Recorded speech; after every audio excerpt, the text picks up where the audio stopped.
Satu bagian hak saudara yang kita ambil secara zolim bisa menjadi penutup rapat pintu rezeki dan kedamaian hati kita seumur hidup. Seringkali kita tidak menyadari bahwa harta peninggalan atau warisan yang seharusnya menjadi berkah justru berubah menjadi awal mula petaka dalam sebuah keluarga. Berdasarkan ajaran agama yang luhur, harta yang ditinggalkan oleh orang tua bukanlah sebuah hadiah untuk diperebutkan, melainkan sebuah amanah berat yang harus dibagi dengan penuh keadilan. Ketika hawa nafsu menguasai diri, ikatan darah yang suci perlahan terkonyak oleh keserakahan yang membutakan mata hati. Harta benda di dunia ini, seindah apapun bentuknya, pada hakikatnya hanyalah titipan sementara. Menurut ajaran agama ini, kekayaan yang ditinggalkan oleh mereka yang telah mendahului kita adalah ujian bagi yang masih hidup. Apakah kita akan mengelolanya dengan rasa takut kepada Sang Pencipta, atau justru menjadikannya alat untuk menindas saudara sendiri? Seringkali, manusia tergoda oleh ilusi angka dan materi, lupa bahwa setiap keping emas yang ditahan dari pemilik sahnya akan berubah menjadi beban yang tak tertanggungkan. Ketenangan jiwa tidak akan pernah bisa dibeli dengan harta yang diperoleh dari hasil merampas hak orang lain. Saat orang tua menghembuskan napas terakhirnya, mereka meninggalkan dua hal: kenangan yang membawa duka mendalam, dan peninggalan materi yang seringkali menjadi ujian. Di saat tanah kubur masih basah, dan air mata belum sepenuhnya mengering, untuk saling menguatkan dan mempererat tali persaudaraan. Namun ironisnya, godaan duniawi kerap menyusup masuk melalui celah-celah kesedihan, membisikkan janji-janji palsu tentang kekayaan yang seolah bisa menggantikan rasa kehilangan. Disinilah keimanan seseorang diuji dengan sangat nyata. Godaan untuk mengambil lebih dari yang menjadi hak kita adalah salah satu kelemahan terbesar manusia. Ketika melihat jumlah harta yang ditinggalkan, bisikan untuk mendominasi dan menguasai bagian saudara yang lebih lemah atau yang diam seringkali muncul. Inilah awal mula dari kezoliman terselubung. Kezoliman ini tidak selalu berupa tindakan kasar, melainkan bisa berupa manipulasi angka, penundaan pembagian, atau pemaksaan halus agar saudara yang lain merelakan haknya. Menurut tuntunan agama, mengambil harta yang bukan haknya, meskipun hanya sebesar biji sawi, adalah sebuah pelanggaran berat yang akan mengundang murka Tuhan dan menghilangkan keberkahan hidup. Kezaliman terselubung ini sangat berbahaya karena pelakunya seringkali merasa tidak melakukan kesalahan. Mereka mungkin berdalih bahwa merekalah yang merawat orang tua atau merasa memiliki kebutuhan yang lebih mendesak. Namun, keadilan ilahi tidak beroperasi berdasarkan alasan-alasan manusiawi yang dibuat-buat.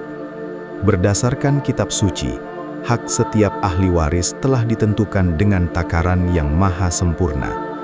Ketika seseorang menahan harta tersebut, ia sebenarnya sedang memakan api ke dalam perutnya sendiri.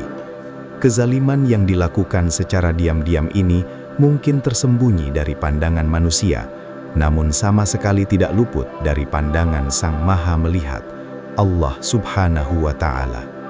Banyak yang bertanya-tanya, mengapa hidup terasa begitu berat, padahal harta warisan yang dikuasai berlimpah ruah? Mengapa bisnis terus merugi, kesehatan memburuk, atau rumah tangga kehilangan kedamaian? Jawabannya seringkali terletak pada hak orang lain yang masih kita genggam. Harta peninggalan yang ditahan atau dimakan secara zolim akan menjadi batu sandungan yang menyumbat aliran rezeki kita sendiri. Rezeki yang sejati bukanlah tentang seberapa banyak materi yang kita kumpulkan, melainkan seberapa besar keberkahan yang menyertainya. Harta yang bercampur dengan air mata dan rasa terzolimi dari saudara kita tidak akan pernah bisa mendatangkan kebahagiaan yang hakiki. Hukuman pertama bagi mereka yang merampas hak saudaranya bukanlah kemiskinan materi, melainkan dicabutnya rasa tenang di dalam dada. Meskipun ia tidur di atas kasur yang empuk dan tinggal di rumah yang megah, hasil dari warisan yang tidak adil, matanya akan sulit terpejam. Hatinya akan selalu diselimuti rasa cemas, ketakutan yang tidak beralasan, dan kehampaan yang menyiksa. Berdasarkan ajaran agama yang mendalam, ketenangan jiwa adalah rezeki tertinggi yang diberikan kepada hamba yang lurus hatinya. Ketika seseorang berbuat zolim, kedamaian itu ditarik kembali, menyisakan ruang hampa yang tidak bisa diisi oleh miliaran keping emas sekalipun. Dampak paling menyedihkan dari sengketa harta peninggalan adalah terputusnya tali silaturahmi antar saudara. Darah yang sama mengalir di nadi mereka. Rahim yang sama pernah menjadi tempat mereka bernaung. Namun semuanya sirna hanya karena sebidang tanah atau sejumlah uang.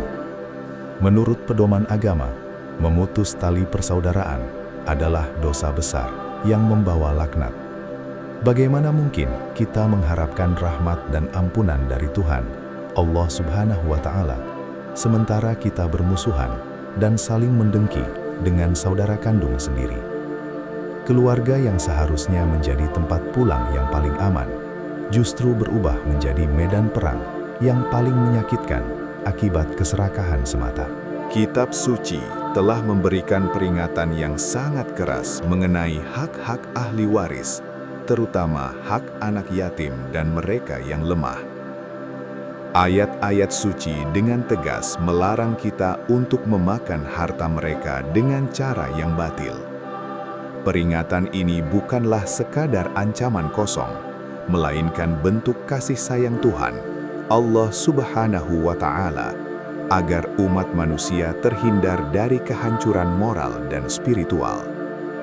Ketika kita berani melanggar batas-batas yang telah ditetapkan oleh Sang Pencipta, Allah Subhanahu wa Ta'ala, kita sebenarnya sedang menantang keadilan ilahi. Harta warisan memiliki aturan pembagian yang mutlak, dan tidak ada kompromi bagi siapa saja yang dengan sengaja mengubah atau memanipulasinya untuk keuntungan pribadi. Kita harus selalu mengingat bahwa kehidupan ini hanyalah persinggahan sementara. Harta warisan yang kita perebutkan mati-matian, tanah yang kita klaim dengan cara curang, tidak akan ada satupun yang ikut masuk ke dalam liang lahat. Kain kafan yang kita kenakan tidak memiliki saku untuk menyimpan kekayaan dunia. Berdasarkan ajaran agama yang kita yakini, setiap jengkal tanah yang diambil secara zalim akan dikalungkan ke leher pelakunya hingga 7 lapis bumi di hari perhitungan kelak. Kemenangan di dunia melalui cara yang licik sejatinya adalah kekalahan yang paling nyata dan menyiksa di kehidupan abadi yang akan datang. Harta yang diperoleh dari kezoliman tidak hanya merusak diri sendiri, tetapi juga akan mengalir ke dalam darah daging keturunan kita. Makanan yang dibeli dari harta yang tidak halal, pendidikan yang dibayar dari hak saudara yang dirampas, semuanya akan membentuk karakter dan jalan hidup anak-anak kita. Mengapa kita terkadang melihat generasi penerus yang sulit diatur, sering tertimpa musibah, atau tidak memiliki kedamaian hati? Salah satu penyebab tersembunyinya mungkin adalah sumber rezeki yang diberikan kepada mereka sejak kecil. Warisan terbaik yang bisa ditinggalkan untuk anak-anak bukanlah harta yang melimpah, melainkan rezeki yang bersih, berkah, dan cara hidup yang jujur. Melepaskan hak yang memang bukan milik kita, atau memaafkan dan mengikhlaskan demi menjaga persaudaraan, adalah puncak dari keluhuran budi pekerti. Ketika kita mampu menundukkan ego dan mengembalikan harta peninggalan sesuai dengan takaran keadilan agama, saat itulah jiwa kita benar-benar merdeka. Keikhlasan untuk berbagi dan berlaku adil akan mendatangkan mukjizat dalam hidup. Seringkali, saat kita memberikan hak saudara kita dengan ikhlas, Tuhan, Allah Subhanahu wa Ta'ala, akan menggantinya dengan rizki lain yang jauh lebih besar, datang dari arah yang sama sekali tidak pernah kita sangka-sangka. Ketenangan batin yang didapat dari keikhlasan adalah harta karun yang tidak ternilai harganya. Rezeki yang sesungguhnya adalah apa yang bisa kita nikmati dengan hati yang lapang, kesehatan yang baik, keluarga yang harmonis, dan persaudaraan yang utuh. Menurut pandangan agama yang mulia, satu piring makanan sederhana yang diperoleh dari jalan yang halal dan diberkahi, jauh lebih bernilai dan menyehatkan jiwa daripada jamuan mewah yang dibeli dari harta hasil merampas hak ahli waris. Keberkahan akan membuat yang sedikit terasa cukup, dan yang banyak menjadi manfaat bagi sesama. Hidup dalam keberkahan berarti setiap hela napas kita mendatangkan pahala, dan setiap langkah kita selalu berada dalam lindungan dan ridho Sang Pencipta alam semesta, Allah Subhanahu wa Ta'ala. Selama napas masih berhembus, pintu taubat selalu terbuka lebar. Bagi siapa saja yang pernah tergelincir, menahan harta warisan saudaranya, atau memanipulasi pembagian hak peninggalan orang tua, masih ada waktu untuk memperbaiki kesalahan. Berdasarkan ajaran agama yang penuh kasih sayang, taubat yang sesungguhnya bukan sekadar memohon ampun melalui doa, tetapi wajib disertai dengan tindakan nyata mengembalikan hak-hak tersebut kepada pemiliknya yang sah. Singkirkan rasa gengsi, minta maaflah kepada saudara-saudara kita. Mengakui kesalahan di dunia dan memperbaiki keadaan jauh lebih ringan daripada harus mempertanggungjawabkan kezaliman tersebut di pengadilan akhirat kelak. Pada akhirnya, hidup adalah sebuah pilihan antara keserakahan sementara atau kedamaian yang abadi. Harta peninggalan orang tua seharusnya menjadi tali pengikat kasih sayang, bukan belati yang memotong urat persaudaraan. Mari kita renungkan kembali niat di dalam hati kita. Jadikanlah kejujuran sebagai mahkota dan keadilan sebagai kompas penuntun langkah.